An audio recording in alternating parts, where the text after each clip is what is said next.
பத்திரிகையாளர் திரு ரமேஷ் அவரிடம் பேசுவோம். இணைப்பில் வந்தமைக்கு மிக்க நன்றி திரு ரமேஷ். இப்போ 2019 நடந்த மாதிரியான ஒரு கூட்டணி இந்த 2024 தொடரும்னு எதிர்பார்க்கலாமா? உங்களுடைய பார்வை. சட்டமன்ற உறுப்பினர்கள் சந்திப்பது கூட்டணி தொடர்பான பேச்சுவார்த்தை சம்பந்தமாகத்தான் என்பது அறிவிக்கப்பட்டதா என்பது எனக்கு தெரியவில்லை. ஏனென்றால் இப்போது பாட்டாளி மக்கள் கட்சி ஜாதிவாரி கணக்கெடுப்பு விவகாரத்தை தீவிரமாக முன்னெடுக்க முற்பட்டிருக்கிறது.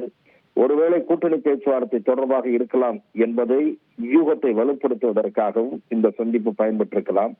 ஏற்கனவே முன்னாள் அமைச்சரும் மாநிலங்களவை உறுப்பினருமான திரு சி.வி. சண்முகம் அவர்கள் தைலாபுரம் சென்று டாக்டர் ராமதாஸை சந்தித்த முதல் சந்திப்பை தவிர இரண்டாவது சந்திப்பு ஒன்றும் நடைபெற்றதாக நான் அறிகிறேன். விவரம் தெரிந்த சில நண்பர்கள் அவ்வாறு கூறுகிறார்கள்.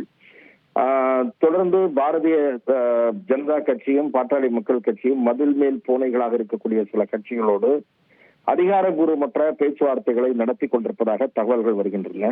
அவற்றுள் அதிமுகவை பொறுத்தவரை it is in a desperate mood to woo the few parties for its allies என்றுதான் தொடர்ந்து தகவல்கள் வந்து கொண்டிருக்கின்றன.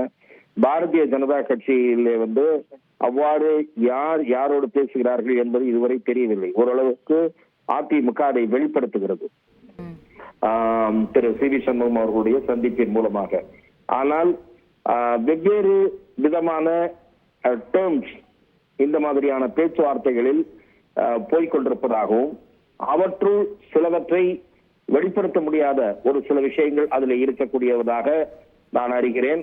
அந்த காரணத்தினாலும் இதையெல்லாம் ஒரு முடிவுக்கு வரவில்லையோ, அதன் காரணமாகவும் தாமதமாகி கொண்டிருக்கின்றனவோ என்றும் கருத வேண்டியிருக்கிறது.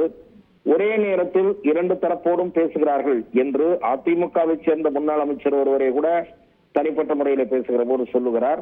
ஆகவே கூட்டணிக்கான பேச்சுவார்த்தைகள் இப்போது நேரடியாகவும் திரைமறைவிலும் நடைபெற்றுக் கொண்டிருப்பதை நாம் புரிந்து கொள்ள முடிகிறது.